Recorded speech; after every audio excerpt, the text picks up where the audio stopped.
예, 증시 전망대 방송 시작하겠습니다. 평소하고 좀 마이크가 약간 문제가 생겨서 음질이 조금 다릅니다. 양해 부탁드리겠습니다.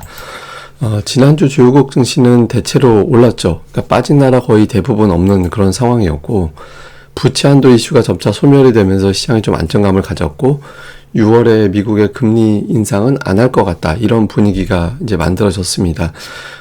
금융시장 전체적으로 보면 달러 인덱스가 주간으로 조금 빠졌고, 국채금리도 약간 빠졌고요. 주식시장은 S&P 500과 나스닥이 거의 비슷하게, 그동안은 이제 나스닥이 좀 더 압도적으로 올라갔었는데, S&P 500하고 나스닥하고 다우가 거의 비슷하게 올라가는 이제 그런 특성이 좀 있었습니다.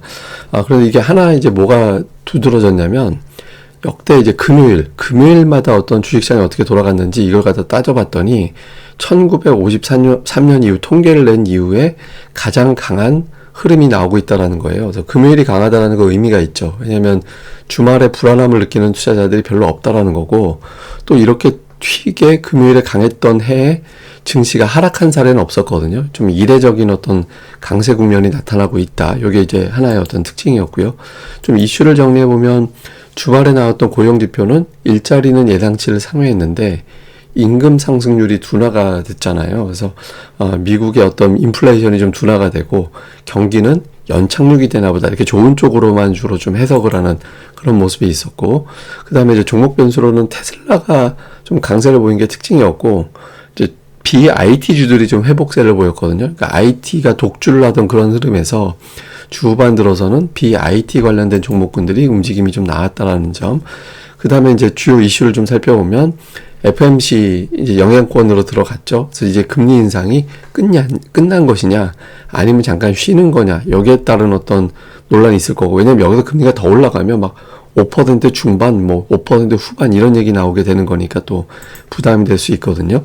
그리고 이제 또 하나는 미국의 이제 재무부에서 부채 한도 협상이 끝났기 때문에 이제 본격적으로 국채 발행에 돌입을 하겠죠. 그래서 이 국채 발행을 이제 할 때 어디서 유동성이 공급이 될 거냐, 뭐 주식시장에서 유동성이 빠질 거다, 뭐 이런 어떤 부담스럽다, 이런 해석도 일부 있었거든요. 그러니까 금융시장 전체적인 유동성 흐름에 어떤 변화가 생기는지 이번 주에 좀 체크가 필요한 것 같습니다.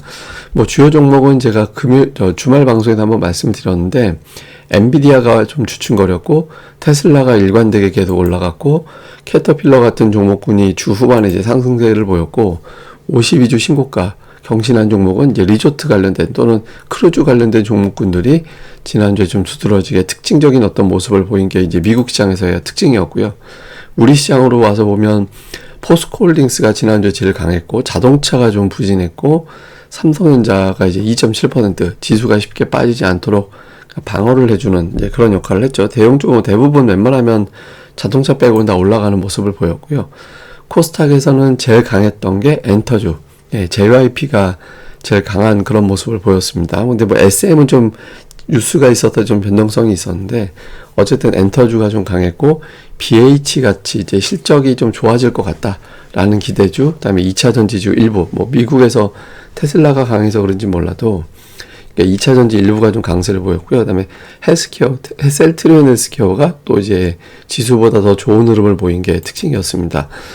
미국에서는 말씀드린 대로 테슬라, 캐터필러 이런 종목군들이 강했고, 넷플릭스도 강했는데 반도체주가 지난주에 좀 주춤했어요. 그러니까 마이크론 테크놀로지가 이제 좀 주간 단위로 보면 좀 하락을 하는 그런 모습을 보인 게 특징이었는데, 기술주들이 약간 이제 지난주 마이크론 테크놀로지를 비롯해서 조금 주춤거렸던 게, 미국은 6월에 이제 테크주들이 좀 부진했던 그런 경향이 좀 있었거든요. 그래서 이런 것들을 의식한 일부 매도가 좀 나왔던 게 아닌가, 그러니까 이런 추정이 되는 것 같습니다.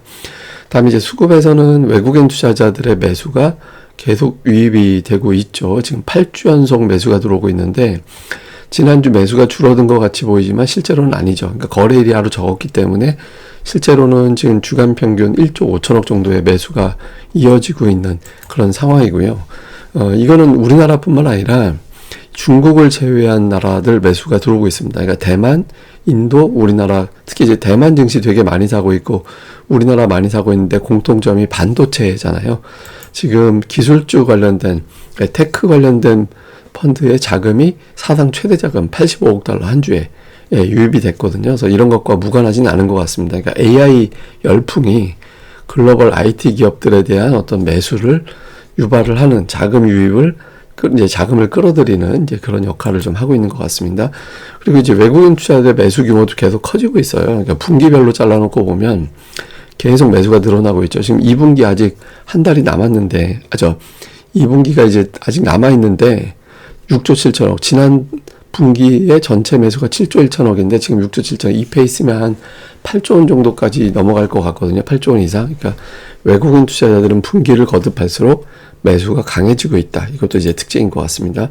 그래서 뭘 샀나? 지난 주간으로 봤더니 1조 2천억 정도 외국인들이 매수했잖아요. 근데 삼성전자, 하이닉스 두 종목 매수한 게 그거보다 많습니다. 그러니까 여전히 이제 IT 쪽 매수가 좀 많이 있는 편이고, SDI, LG에너지 솔루션, 2차전지 연결고리가 있는 종목군들, 이런 것들이 좀 종목들이 많이 포진해 있죠. 그다음에 기관 같은 경우는 SK이노베이션인데 LG전자 이런 종목군들, 그다음에 이제 하이브 매수, LG화학 매수, 그러니까 2차전지 연결고리가 있는 종목군들을 이제 매수한 게 약간의 어떤 특징 같이 보였고요.